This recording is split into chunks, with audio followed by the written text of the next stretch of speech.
of Mine! At ito na ang last part ng Boracay Island na vacation namin. At mapapakanta ka na lang sana na huwag muna tayong umuwi. Dahil ka peace of mind kahit until now na nandito na ako sa edit session ko ay namimiss kong bumalik sa Boracay. Boracay, babalik at babalikan ka namin sa tamang panahon.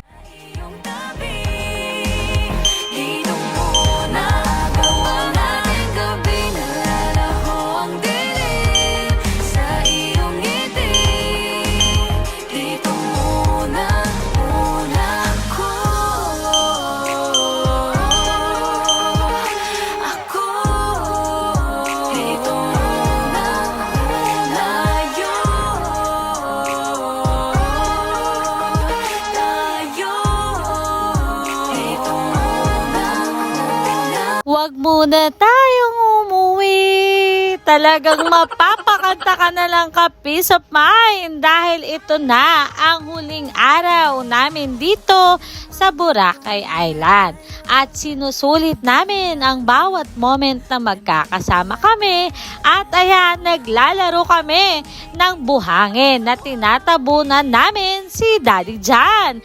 Ka-peace of mind, ayaw pa naming umuwi pero kailangan na naming harapin ang mundo. Kailangan na ulit magtrabaho at Boracay sa susunod at sa tamang panahon makakabalik kami at makakapag-relax. Maraming salamat sa ganitong experience ng buhay namin. Bago na.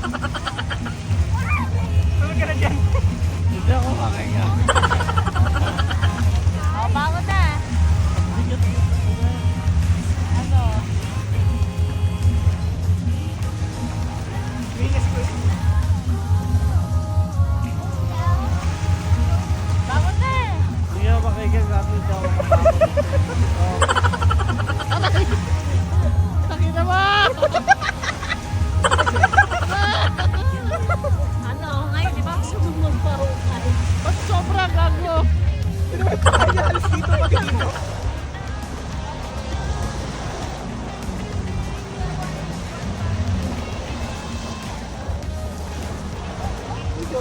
Ay, sorry.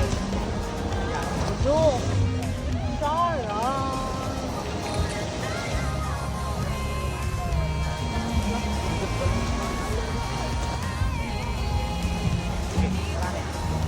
Oh, di ba?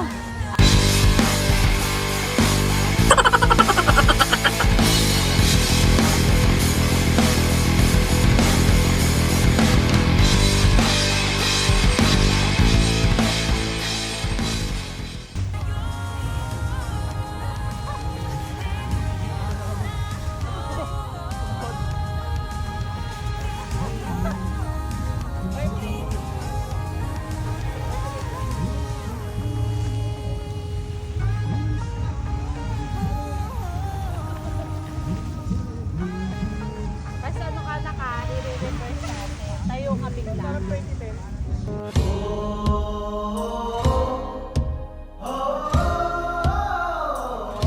Thank you Lord God dahil sa ganitong karanasan ng buhay namin ng pamilya. At isa kami sa pinakamapalad na tao dito sa lupa dahil na-experience namin ang ganitong bagay. Lagi naming inaalala sa aming puso at kaisipan na dahil po sa iyo kaya kami napunta sa ganitong sitwasyon. At salamat sa Panginoon dahil patuloy niya kaming ginagabayan ng pamilya ko, pati na rin ang mga ka-peace of mind para na rin sa ganitong experience ng buhay nila.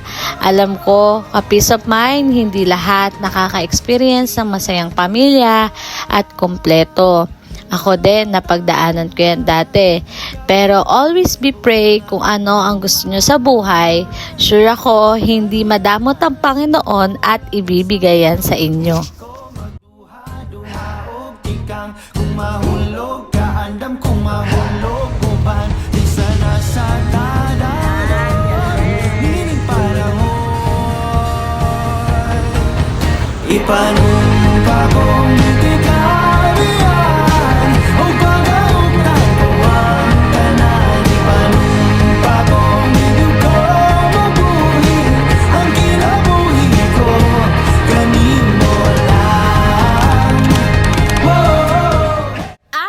na nga ang huling gabi namin dito sa Boracay Island at magdi-dinner na kami nila Mommy at Daddy John.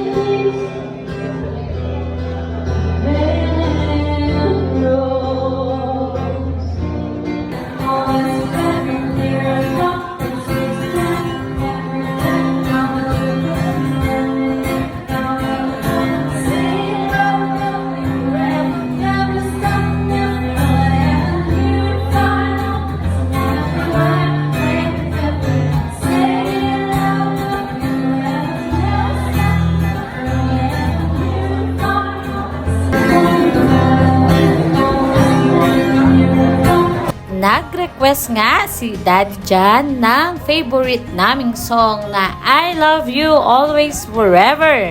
Yan nga ang kanta na talagang napapakanta kaming dalawa ni Daddy John.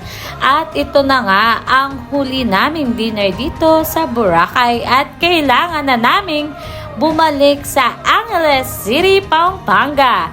At ito, papunta na kami sa aming airplane na sasakyan papuntang Angeles City, Pampanga International Clark Airport. At maraming salamat po sa mga walang sawang nanonood sa akin. At thank you Mami Ness dahil talagang nasulit natin ang Boracay Island at masaya pong na-experience namin to sa ating pamilya at sana Lord mauulit pa namin ito. Thank you Lord kasi ang paglalakbay namin sa Boracay Island ay napuna na magagandang memory at karanasan namin sa buhay.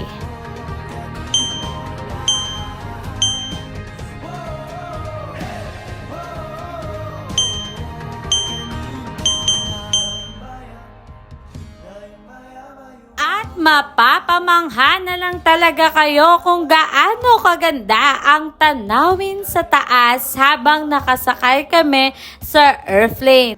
At kitang-kita nyo sa aming mga muka na medyo may kalungkutan dahil nga ka-peace of mind natapos na ang vacation namin at kailangan na naming magising sa katotohanan. Babalik na kami sa aming lugar na kailangan ng magtrabaho. At ito, ka-peace of mind, kung hindi ako nagkakamali, itong sa camera ko na zinuzoom ko, ang Bataan Nuclear Power Plant na pinatayo ng dati nating presidente na si Marcos noong 1984.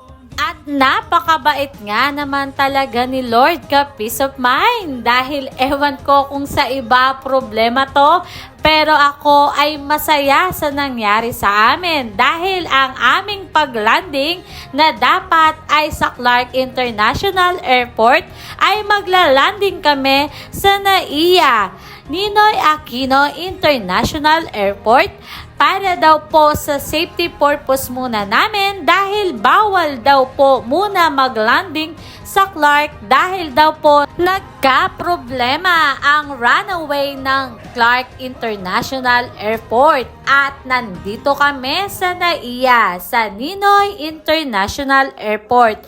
Dito muna mag-aantay ang sinakyan namin na AirAsia airplane. Then pag natapos na daw po ang runway kung saan tatakbo at bababa ay inaayos pa at kaya ka-peace of mind ang bait talaga ni Lord kasi alam niyang gustong gusto naming lahat ma-experience na sumakay pa ng paulit-ulit sa airplane at tatagal nga kami dito sa Ninoy Aquino International Airport ng 1 oras dahil 1 oras pa daw po maayos ang runway ng Clark International Airport. Kung sa ibang pasahero na kasabay namin ay nasira ang time nila, sa amin naman ay gustong-gusto naming mag-antay at wag munang bumaba sa airplane. Kasi ka-peace of mind, imagine ninyo, 6 times kaming umakyat at bumaba para lang din maranasan namin ang unang pagsakay ng airplane. At hindi talaga kami binigo dahil nandito na kami sa Ninoy International Airport at nakita ko kung gaano kaganda ang NCR o ang Metro Manila sa taas ng eroplano. At palapag na nga ang aming sinakyan dito sa Ninoy Aquino International Airport. At ka-peace of mind, mag-aantay kami sa loob ng 1 oras. Dito rin sa loob lang ng airplane namin. Actually nga, ka-peace of mind, natatawa ako kasi merong isang pasahero na ginawa niyang bus terminal ito. Dahil dito na lang daw siya bababa dahil taga Manila naman siya. Pero alam nyo, oo nga naman, no? Kaysa lumipad pa ulit kaming Clark, yung mga taga Manila, bakit di na lang din dyan bumaba? Kaso bawal daw po yun. Kasi binibilang ang taong nakasakay papunta kung saan talaga sila lalapag. At ka-peace of mind, second time around o third time around ay aakyat ulit ang aming sinakyan papunta sa Hipapawid at bababa sa Clark International Airport. Tapos na ang aming pag-aantay sa loob ng 1 oras. At siyempre, tuwang-tuwa pa rin kami, ka-peace of mind, kahit sa iba ay delay na ang kanilang oras. At mula NAIA International Airport, babiyahe kami ng 20 minutes para makalapag ang AirAsia na sinakyan namin doon sa Clark. Yes, ka-peace of mind, ganun lang katagal naming inantay ang paglipad namin mula sa NAIA hanggang Clark International Airport. Siyempre, ka-peace of mind, tuwang-tuwa pa rin kami dyan dahil nga yung exciting part na paulit kaming lilipad papunta sa Clark International Airport. Yes, ka-peace of mind, hindi kami bubaba sa airplane dito sa NAIA at nagantay lang kami na tumawag ang Clark International Airport kung pwede na nga kaming bumaba doon at mag-runaway ang aming sinakyan na airplane. At doon naman kami hinatid ng AirAsia. At siyempre dahil nga na-delay ang aming flight dahil nagka-problema ang runway ay ka-peace of mind, meron pa sila ditong pamerienda na cupcake at saka water. Para sa akin ay magandang isang experience ang pag-delay namin sa pagbaba ng aming sinakyan sa Clark International Airport. Kasi ka-peace of mind, bihira lang din siguro o sa iba madalas na nadidelay ang kanilang flight at nagkakaproblema. Pero sa akin ka-peace of mind dahil first time ko to kaya kinip ko at in-enjoy ko ang moment. Kasi sabi nga nila, mas kung saan merong problema, doon kang may matututunan. Kaya ka-peace of mind, kung mangyayari sa inyo yung mga bagay na sa tingin nyo ay problema, possible, pwede rin yan maging solusyon na sa susunod na mangyayari ito ulit sa amin. At kaya nga ka-peace of mind, mas na-enjoy ko ang mga ganitong experience para nga sa susunod, may alam na kami. At habang ako ay busy tumingin ng tanawin sa baba, ang aking mag-ama ay tulog na. Talagang napagod na sila at nainip na rin tumingin ng mga tanawin dito sa airplane. At busog na busog nga ang aming mga mata. At ka-peace of mind, malapit nang lumanding ang aming sinakyan sa Clark International Airport. From NAIA to Clark, it's 20 minutes lang ang aming nilipad para makarating kami. At napakaganda ng tanawin, ka-peace of mind. Dahil dito, kung hindi ako nagkakamali, ay dumaan kami sa gilid ng Pinatubo. Yes, ka-peace of mind. At ang aking mata ay busog na busog at buhay na buhay sa mga ulap na nakalutang sa taas ng sky. At ka-peace of mind, kung kayo din ay napapanood nyo to ngayon ng aking video at voice over. Mamamangha kayo kung gaano kaganda ang ulap sa taas ng eroplano. Yes ka, peace of mind, at mabubusog ang inyong mga mata dahil makakakita kayo ng cloud sea na tinatawag nila. At ito pala ang sinasabi ko sa inyong way ng Pinatubo na dinaanan namin. At palapag na nga ang aming sinakyan dyan sa Clark International Airport. At talagang busog na busog ang aking mata sa imagination at magical na pumapasok sa aking kaisipan kung bakit ko nararanasan to. At wala akong masabi kundi thank you Lord sa mga ganitong karanasan ng buhay namin ng pamilya ko. At maraming salamat po sa suporta nyo sa akin. Hindi po ko nagsasawang mag-edit, mag-upload ng video. Kahit kaunti pa lang ang sumusuporta sa akin, ang importante po sa akin ay na-appreciate nyo ang aking mga gawang video. At masaya po ako ka peace of mind dahil sa simpleng view at panonood nyo sa akin ay malaki na pong bagay. At hindi po ako natatapos at magsasawang mag-upload dahil po ito lang ang tanging pangarap ko na makip ang magandang memory namin. At kung papalarin nga man po ako dito sa social media na makikilala ko bilang si Mrs. Ka Peace of Mind, sigurado ko po na ipapamahagi ko kung ano man ang meron ako. Kasi ka peace of mind, iba ang Diyos magbigay sa atin ng blessing. Yung blessing na hindi mo ine-expect. Yung blessing na kaya mo ring tumulong sa iba.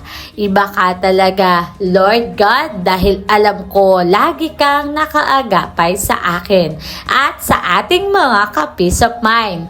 Pasensyahan nyo na ka peace of mind dahil sobrang emosyon ko habang ini-edit ito dahil napakaganda nga naman ng mundo. At sinasabi nga nilang bilog ang mundo, maniwala kayo doon ka peace of mind. Hindi laging nasa baba kayo. Magtiwala kayo sa kakayahan nyo at sa pangarap nyo. Kung may nakikita at nabivision na kayo kung ano man ang kaya nyong abutin, maaabot nyo yan ayon sa inyong kagustuhan dahil ka peace of mind, walang ibang tutulong sa inyo kundi ang sarili nyo. At samahan ng dasal, paniniwala sa Panginoon at tiwala sa sarili.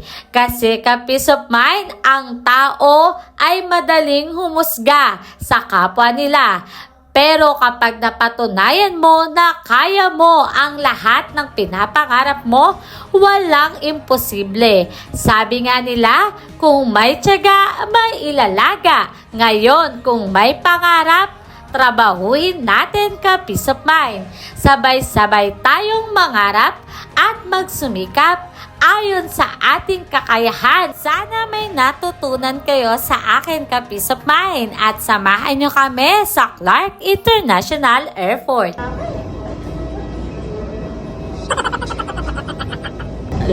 Parang kayo lang nag-fly. Ilang beses ka din. Laging Clark!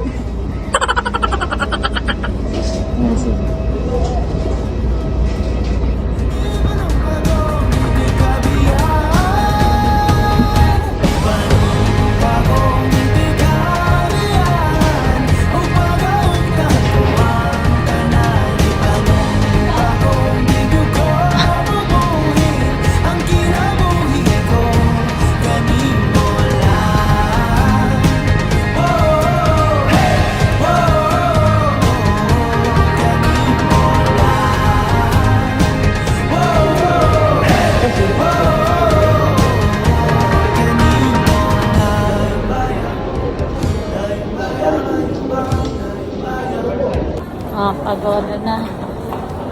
Galing ka ng Alaska? Yes. Ano pa sa lubog ko?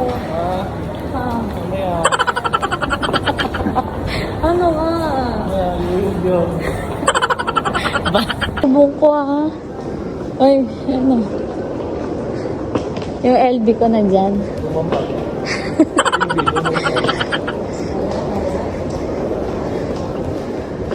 O paano ka, Peace of Mind? Hanggang dito na lang. Maraming salamat po sa panonood. At salamat po sa walang sawang sumusuporta sa akin. Thank you Lord dahil nararaos ko ang aking pagbablog. At ka Peace of Mind, maraming salamat din kay Mommy Ness, pati na rin kay Carl, kay Justin, kay Lola Zenny, at kay Jamjin. Ka Peace of Mind, hanggang dito na lang. Glory to God and peace tayo!